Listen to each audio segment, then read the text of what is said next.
Millionaires hawanunui real estate properties kwa kutumia majina yao binafsi. Iko hivi, kama unataka kuingia kwenye biashara ya real estate, huwezi kufanya biashara ya real estate kwa kutumia jina lako binafsi. Hapa nazungumzia madalali wote, nazungumzia watu wa katikati kwenye kukamilisha deals, nazungumzia mtu ambaye tayari anataka kuingia kwenye real estate.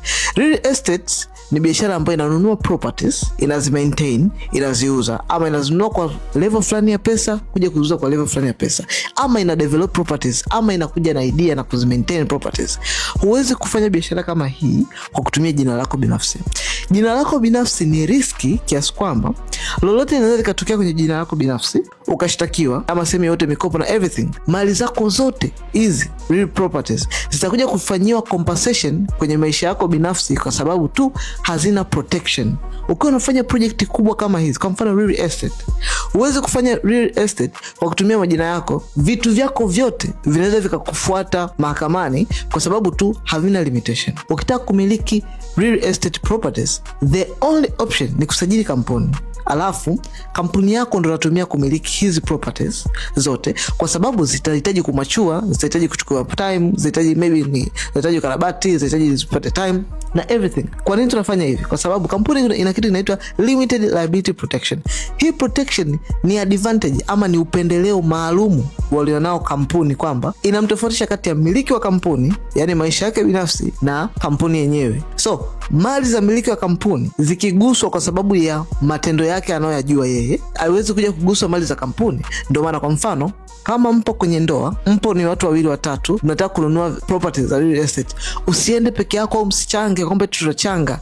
Unaweza ukachanga na mtu mmoja, alafu kesho yeye akaja kazingua, jina lake lipo kwenye hiyo property, inakuja mwisho wa siku inachukuliwa property kulipa madeni ya mtu, alafu mnafilisika wote kwa pamoja kwa sababu ya interest za mtu mmoja. Acha afilisike mwenyewe na maisha yake, na wewe ukitaka kufilisika wewe na maisha yako. Property zenu kwa pamoja hazina uhusiano wowote, na wewe shida zako na yeye shida zake. Huwezi kufanya biashara ya project kama real estate, project kubwa, alafu unaendesha biashara zako kwa jina lako binafsi. It is too much risk to handle. So nini cha kufanya? Sajili kampuni ili ikupe hii advantage ya limited liability protection, kwamba itakuprotect kutoka kwenye kampuni na kutoka kwenye kampuni kuja kwenye maisha yako binafsi. Hata ukikolapsi huko kwenye kampuni, wewe vitu vyako huko salama, na jina lako na familia yako na watoto wako. Ukikolapsi huko familia yako, kampuni yako inakuwa bado salama. Na mara nyingi real estate project mara nyingi zinakuwa funded na mabenki, zinakuwa funded na partners, zinakuwa funded na watu tofauti tofauti.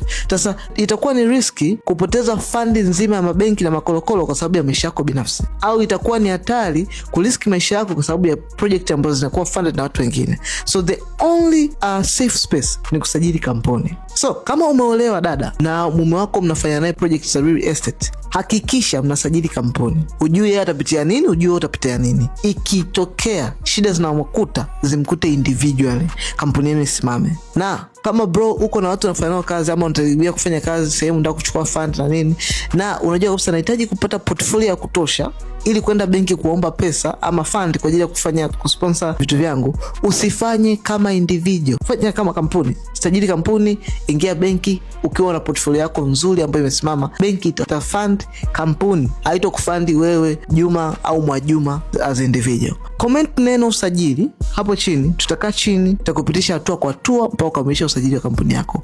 Ama kama unataka zaidi, kwenye caption hapo kuna namba ya simu, piga, utanipata mimi direct na tutaweza kukamilisha usajili wa kampuni yako sasa hivi.